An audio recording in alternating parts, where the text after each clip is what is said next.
y a une diaspora de 70 millions de Chinois en Occident, et nous ne sommes que 600 000 Occidentaux à vivre en Chine continentale. Donc le rapport d'information, de flux d'information est de 1 à 100. Donc nous partons, nous Occidentaux, à un désavantage. Le déficit, il n'est pas commercial, il n'est pas financier, le vrai déficit, il est de connaissances. Et c'est ce à quoi il faut qu'on s'attaque. Et donc, j'aurais envie de paraphraser Jean Monnet, qui a construit la communauté européenne. Et quand on disait, mais si vous recommenciez, comment vous feriez? Et il disait toujours, je recommencerai par la culture. Donc moi, mon premier point d'action, c'est de dire à tous mes amis qui ont des enfants de 10-15 ans, apprenez le mandarin. Moi, quand j'avais 10-15 ans, j'ai appris l'allemand. Aujourd'hui, à cette génération, il faut apprendre le mandarin. Donc, commençons par ça.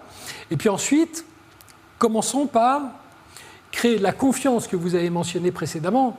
On entend très souvent en Occident les histoires des échecs des sociétés occidentales. On entend très rarement les leçons des succès.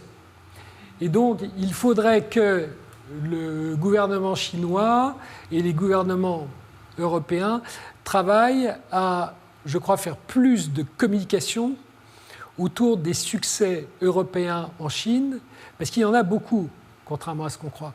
Et une fois qu'on aura créé cette confiance, ensuite, comme je vous ai dit, communalité de culture, un tiers d'idées, un tiers de croissance mondiale, on doit pouvoir arriver à faire des choses extraordinaires.